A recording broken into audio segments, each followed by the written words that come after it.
Good day, everyone. We want to welcome you to the NCAA Division I Women's Basketball Championship first round pregame press conference with the University of Texas.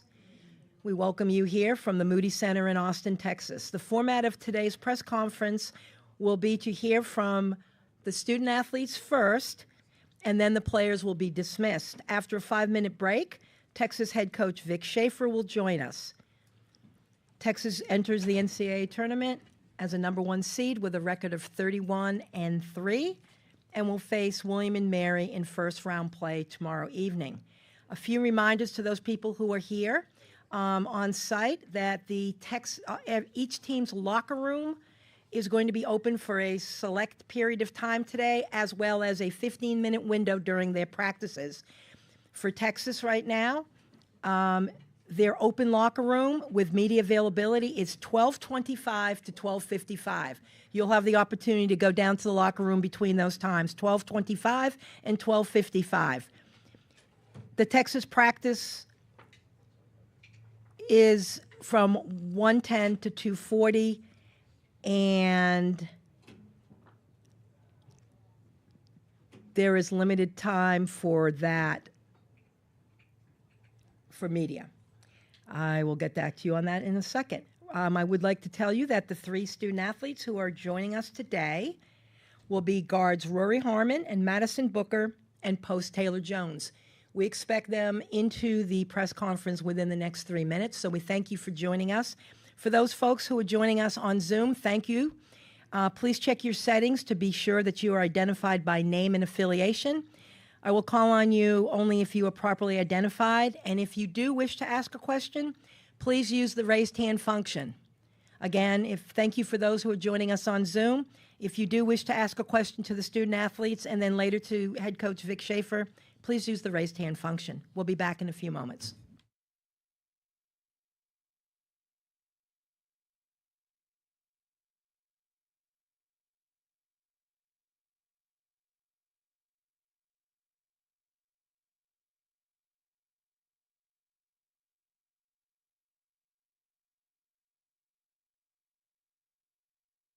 Folks know here that we will have the practice is open to the media from 1:10 to 1:25.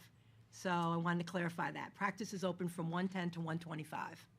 The locker rooms, again, will be open from 12:25 to 12:55.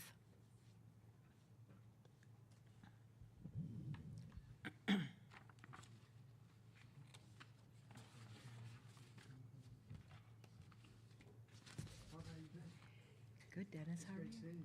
Good to see you. Are you in an official capacity, or are you doing hugs right now? No. I'm in my official zone.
Oh, it has to be closed, yeah.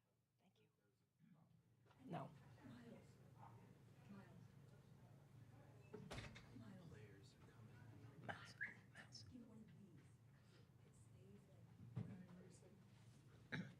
There we go. Hi, ladies. Hi. Welcome. Good morning. Good day. Put them on. Why? It's start questioning my shades on. It's rude. Here she comes. Hello, Rory. Hi. Oh, you're fine. We want to welcome everyone to our NCAA Tournament pregame first-round press conference with number 1 seed University of Texas, and want to welcome to the podium 3 student athletes, guards Rory Harmon and Madison Booker, and post Taylor Jones. The format of this press conference, we will start with questions from those media who are in attendance here in Austin, and then we will go to the media members who are joining us on Zoom. So we will start with questions from Jim Vertuno from the Associated Press. Will ask the first question. Jim? To Rory, I know the injury is kind of an old story now, but you being back in the tournament this year, how does it just feel to be back and knowing that you've got a chance to lead this team into this postseason tournament after missing it last year? Yeah, definitely kind of is an old story, but it's not at the same time because I get like deja vu coming to the certain events now, and I get certain memories from last year, and I was so excited that my team was able to do what they were doing. But I was upset at the same time because I wish I was playing, but you know, I'm just grateful to be playing with my teammates again. It's just so fun. I think I definitely have that chip, my personal chip on my shoulder this coming into this tournament, just being able to play again. So I'm just super excited and happy. Next question. Please identify yourself and your affiliation before asking the questions, folks. Dennis Delapena at Fox 7 Austin. And just if you guys don't mind going down the board, this is nothing new for you guys, tournament play. Is it any different? Does it feel, is there any more juice when the nation's looking at you guys as a team that can win this whole thing? I would say we're just trying to take it one game at a time. We know the potential that we have when we play the best that we can.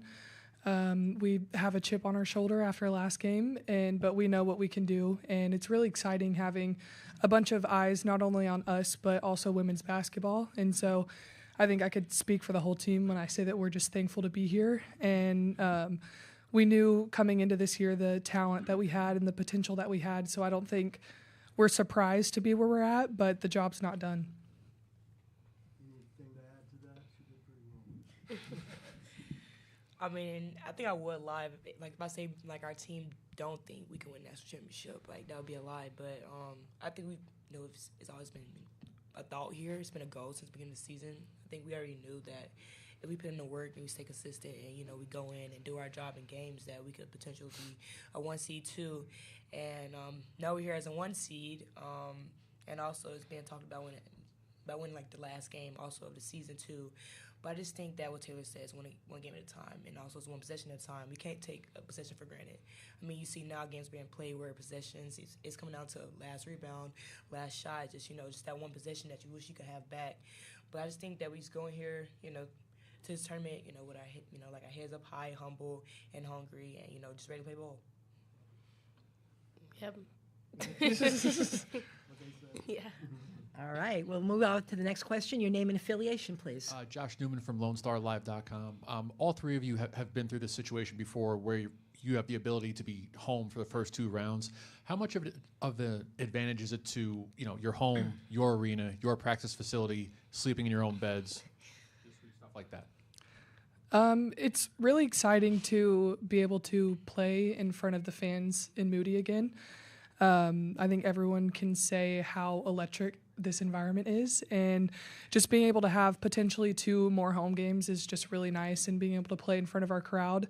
It also is nice being in your same city. We've traveled a lot this year, and so just being able to stay home is really nice and refreshing. I love our fans so much, so playing here is just awesome. I mean, I've done it all since I've gotten here as a freshman, so to be in the position that we are, to be on a familiar court with familiar people. And Jeremy said there's about 300 tickets left from being sold out, so we better start getting those numbers up because I like that sold out number, the 10.5K number. So, we love playing with passion, and our fans definitely help with that. Madison, anything to add?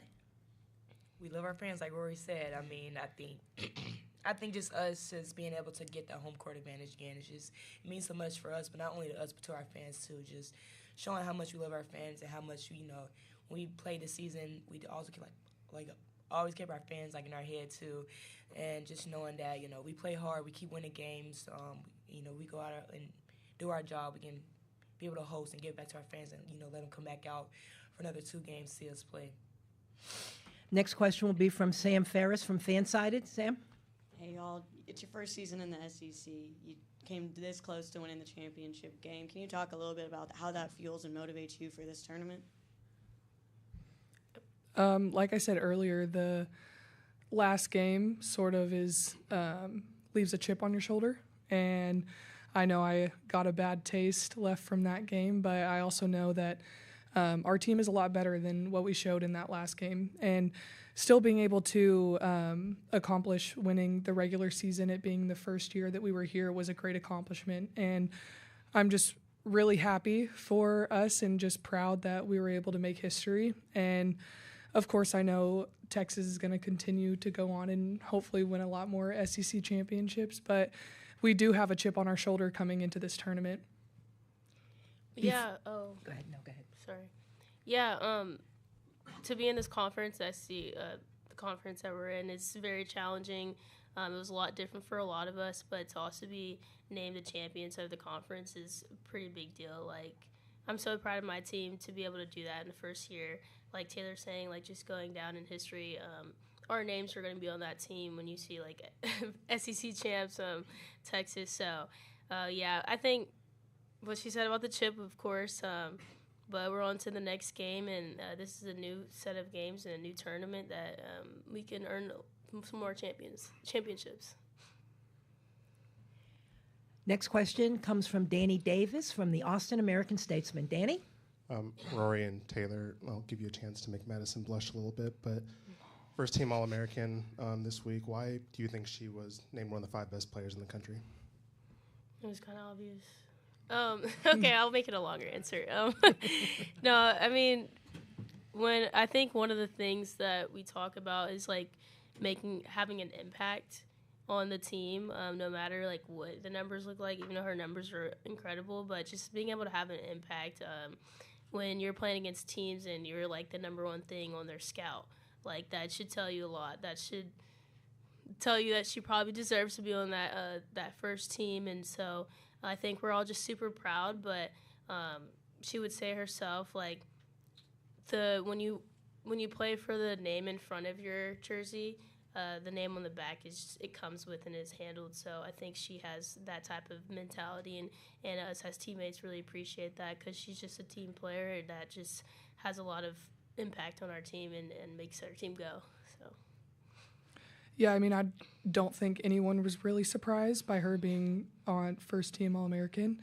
I might be a little biased, but I do think that she is the best player in the country. I think the impact that she has on our team, even if she isn't scoring the ball, is tremendous. And I have to remind myself that she is only a sophomore, and just really excited to see what she does with her career.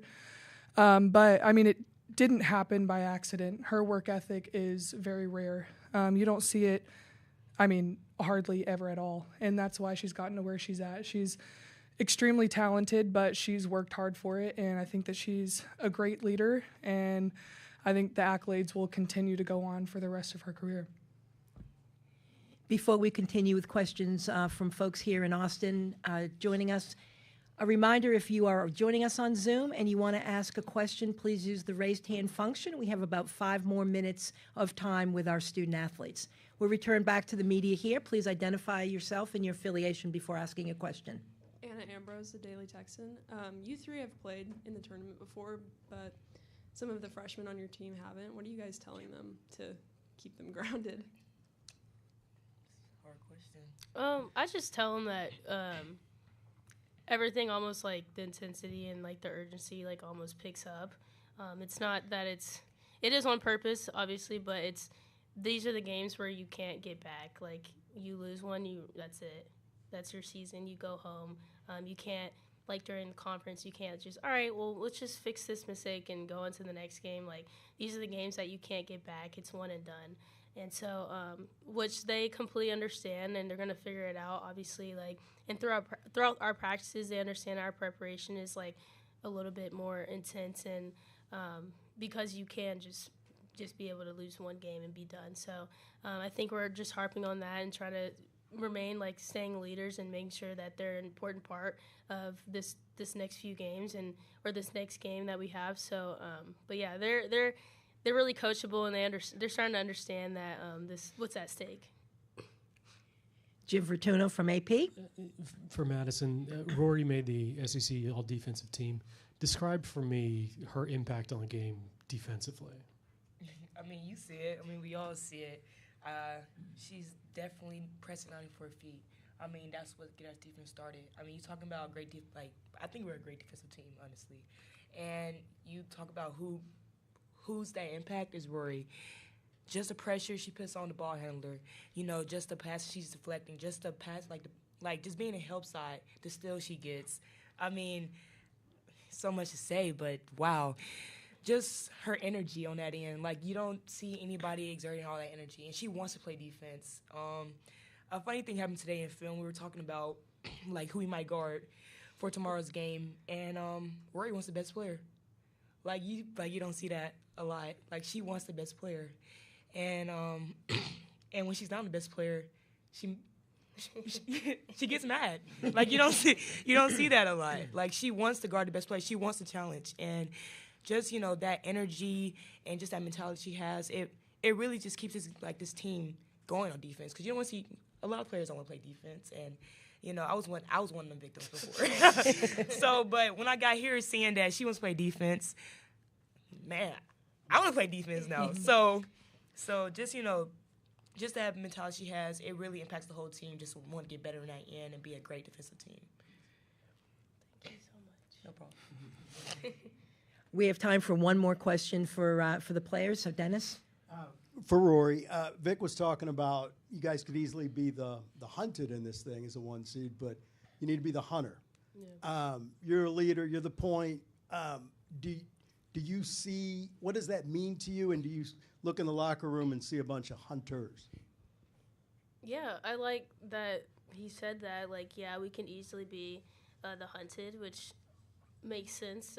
Everyone wants to beat Texas or just even that 1 seed, but we can't be victims. We have to go out and put our foot down and punch first, and that's when we start turning into hunters. And so, yeah, we can't wait on anybody. We can't just be passive aggressive. And I think that's one of the things that we kind of harped on these last couple weeks of not playing a game.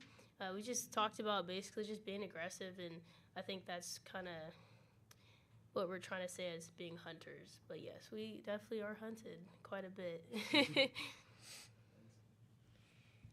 Ladies, I want to thank you for joining us this afternoon. And of course, great successes to date, and the best to you tomorrow night as you face William and Mary. Thank you for your time. Appreciate you so much. We're going to take a short break, and then Coach Schaefer will join us on the podium. Just a reminder for those folks who are here, remember the Texas has an open locker room up to 12:55. You've got a few more minutes if you'd like to visit some of the players, coaches in the locker room. Up to 12:55, that locker room will be open. And then there's a short window for media members to attend Texas practice today. That window is 1:10 to 1:25. So again, 1:10 to 1:25 will be the practice time open to the media, and the locker room for Texas remains open until 12:55. Thank you.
Folks, we're going to be joined momentarily by head coach Vic Schaefer.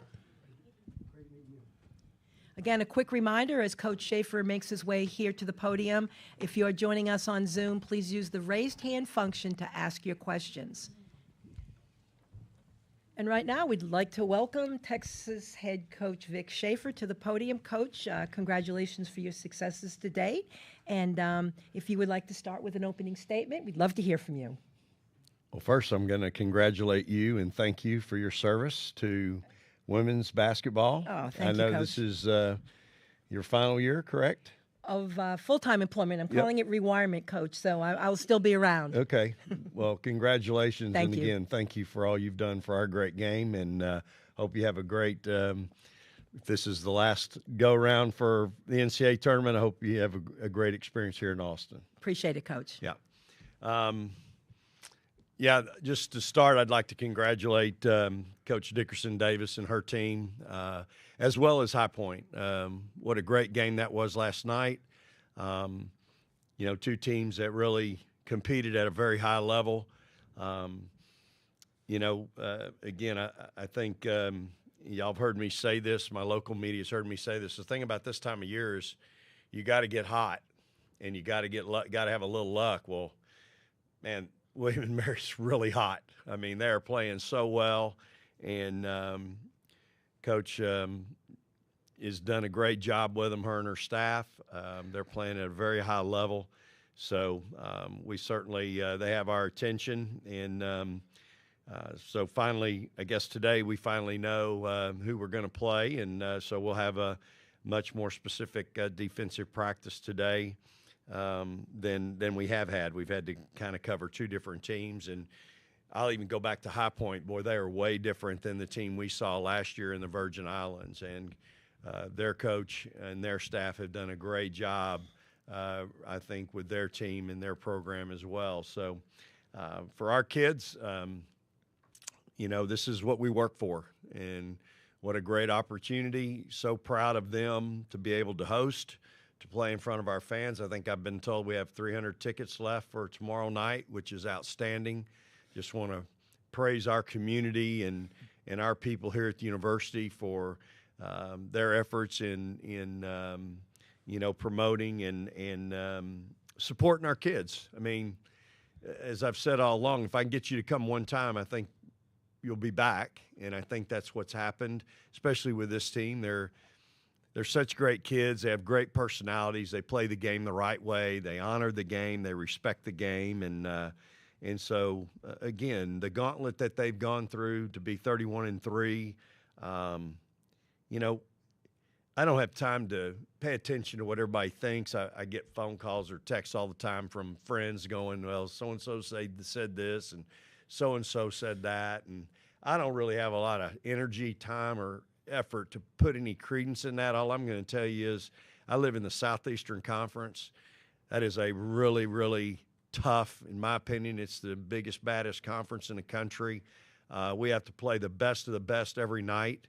And for us to survive that gauntlet and have gone through it the way that we've done it against some of the best players in all of college basketball, to be where we are. We've lost 2 games in the state of South Carolina and 1 game in overtime at Notre Dame.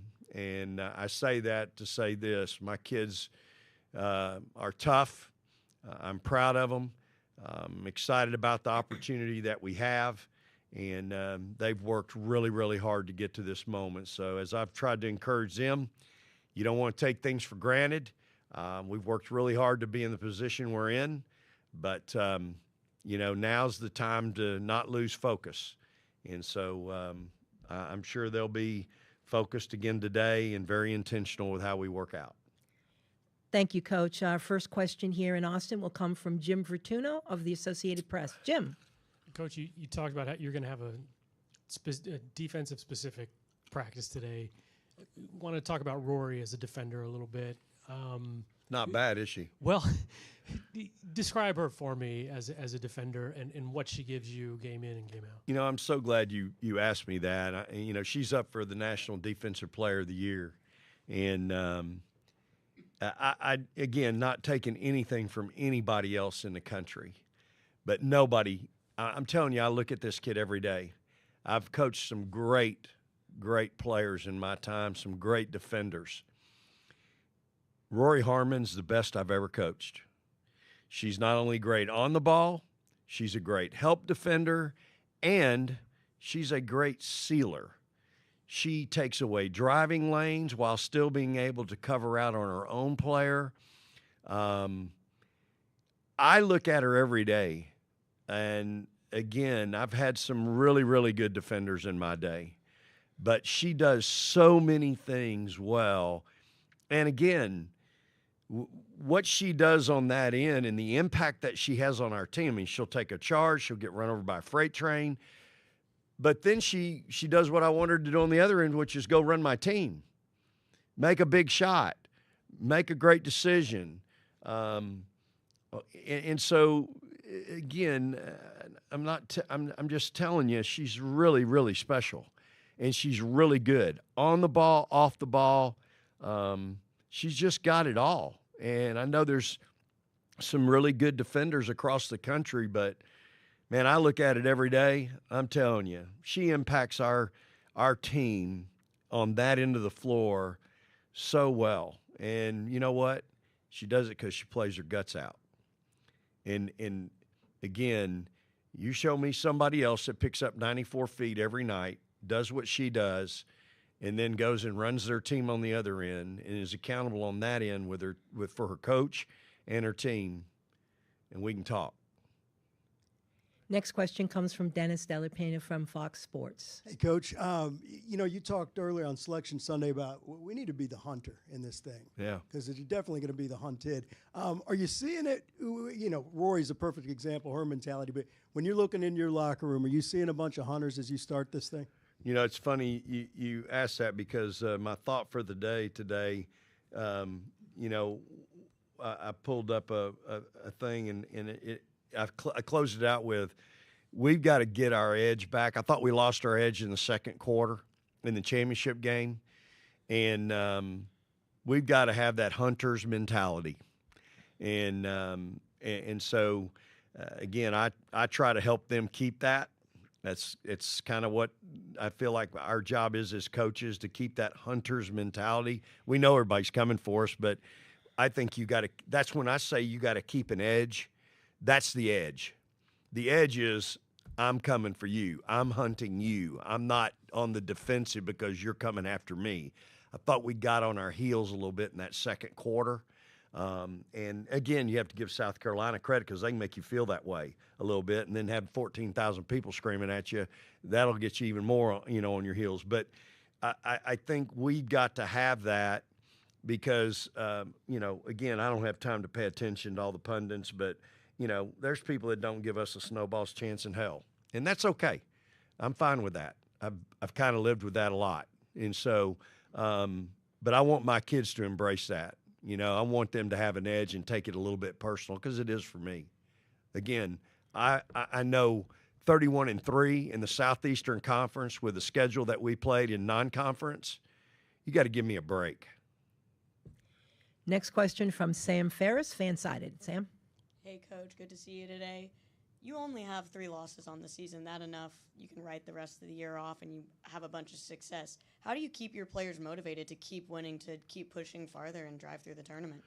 Well, again, I think our kids see the bigger picture. They know we're after a really big fish right now, so to speak. We're not satisfied. And my job is to help them not be satisfied if they're feeling that way.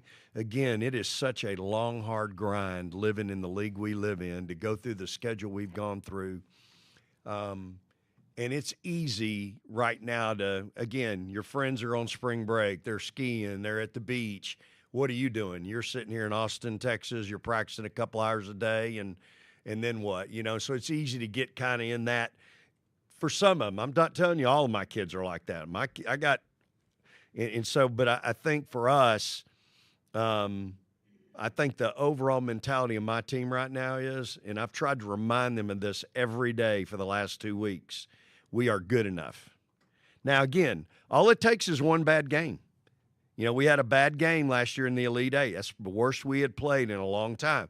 give NC State credit. I'm not taking anything from them, but we picked a bad game to shoot it bad. We had some really good looks in that game in the first half that we didn't make that we'd been making all year long. This is not the time of year to be playing bad. If you do, you're going to get beat. But so my message to them is, hey, we're good enough. It'd be a shame to not give this our full attention right now. Where your feet are, live right now in this moment, because this is not guaranteed. I know we all take it for granted. It's what we've done. It's what we've done in the past. We've been here before, yada, yada, yada, yada. It still doesn't matter. It's not guaranteed. I think the crazy thing, or one of the things you have to commend my team on, is it's 2 years in a row now that we've lost a starter. This year we've lost potentially 2 starters in Layla and Aaliyah Moore. Last year we lost Rory Harmon. And yet my team, our kids have been able to gather up and figure out a way, along with my staff, to go win 30-something games. That's crazy. I'd like to get through a year with everybody intact just once before I decide not to do this anymore. I'd just like to have my whole team that I start with in August, everybody together in April. But sometimes in athletics, this is what happens. But that's what's crazy about, these past 2 years. And so I'm ultra proud of them. You can tell I get excited about this group. Again, we got to go do it. You got to go live it. Talking the talk and walking the walks, 2 different things. But I want them to embrace where they are right now, because this is not a given.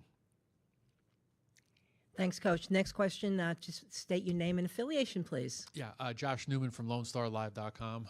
Vic, there was a period of time where the NCAA took the first 2 rounds away from campuses, put them at neutral sites. Obviously, it's back home now. With the interest and the popularity of women's basketball now, should the NCAA consider moving the first 2 rounds back to neutral sites? It's been a while since we did that. I think by giving teams the reward of being able to host, I think we're in a good place with that. I would like to see us go back to 4 sites for the regionals. Having 8 teams at one place is problematic. We experienced that last year, from practice times available to shoot-around times available, and you've got 8 people trying to run through there before that first game. So I would like to see us go back to regionals. Plus, I think you can then keep teams in their region a little bit. Right now, you got them here and there. At least this year we do have a semi-Midwest. I mean, it's a whole lot more Midwest than up, in the East, where you had West Coast and East Coast. So, but again, if I had a vote, which I don't, and they're not calling me to ask, but if I had, I would like to see us go back to 4 Sweet 16s, where you have 4 teams at a place. But, again, because of our sport and because there's so much attention and so much support for it right now, I think it's an evolving thing that they have to look at each and every year. I just like, well, no, I'll leave it alone. Thank you for that, Coach. And we're going to, next question, please. Travis Rachek, Spectrum News. Coach, I was just talking to Kyla in the locker room, and she was telling me a couple of years ago she had a pretty serious health scare that changed her perspective. What do you see from her attitude and effort every day? I went up to her yesterday and said, man, I am really glad you're here at Texas. Kyla she's just a wonderful young lady. You look at her, you don't get to see what I get to see every day. She's got a personality. She's just a special kid. You guys, all y'all see is that look, that she's got when she's playing and on the floor. And I see her a lot differently. I get to see her in so many different ways, but she is, I've told the story. She's the only kid I've ever recruited that asked me to work her out on her visit, and she's just a special kid, man. I love her. Our teammates love her. She's becoming more and more comfortable as a vocal person. I look for her next year to be one of our vocal leaders. You know, the thing about it is she can back it up physically too. And so it's, you know, she's going to be great. When time she gets out of here, you know, in another year, she's going to be another one that's going to go on and have a great career. We have time for one more question. Chip? Chip Brown, Horns 24/7. Vic, in the LSU game here, Bree and Jordan came in and kind of gave the team a spark. Yeah. Can you talk about the chemistry of those two and the fact that they're like best friends? Yeah, you know, those two are they're our Energizer bunnies. You know, if you pay attention over there on the bench now, they're living and dying with everything that happens on the floor with their teammates. They celebrate everything good over there. They are animated. They're such good teammates. They're the Energizer bunnies. And then, you know, they come in the game and usually change it. You know, they make plays. In their plays they make, y'all, you know, Breonna Preston, she's Rory on steroids, you know, when it comes to a speed and quickness thing. I mean, Rory's really fast. Like, Preston is electric. You know, that's how I describe those two. And, you know, I just think that both of them have meant so much to the success of our program this year. They've provided depth that I haven't had, you know, my whole time here at guard. And, you know, I've heard, you know, Coach Harston mention to me, you know, early on back in the summer about, man, you know, talking about Preston, man, that's your kind of guard, Vic, you know, just talk. And then, of course, Jordan Lee, when we were recruiting her, I knew she was way ahead of the curve defensively. She was a great help defender. She's really good on ball. She communicates. She talks. And so she provides that most freshmen don't do. You know, they just don't. They're not either confident in doing that, or it's not something they have a habit of doing. But Jordan did that in high school, and she brought that with her. She is a confident kid. She doesn't worry, you know, about whether that's cool or not. You know, kids hear me tell them all the time, hey, this ain't about being cool or playing cool. You know, cool don't win. And both those kids have been so special and have added a really dynamic and necessary dimension to our team. And again, to me, that's our future. You start thinking about those two and Book. Our guards for the future are really, really, you know, I think we're in a great place right now. And so, again, those two kids are, I don't want to say they're the class clowns, but they're a lot of fun to be around, you know, and they keep things loose. You know, I'm telling y'all, they got all the dance moves. Like, it is, I told them this one time joking, like, if they ever take anybody with them to the club to dance, that'll be the last time anybody goes with them, because those two ain't coming off the floor. And by the time the 2 o'clock horn sounds and you got to leave, they'll be wanting to stay, and the other person will be going, no, we have to go now, because they will absolutely wear them out. They are just full of juice and energy, and they're just a lot of fun to be around. They're great kids, and again, you have to give their parents credit. They come from wonderful families, absolutely wonderful, wonderful families, and that's why those kids are as solid as they can be. That's great, Coach, and thank you very much, as always, for your time, and the best of luck to you tomorrow night against William & Mary. Thanks Thank you, again. Coach. Appreciate you. Praise the Lord and hook 'em horns.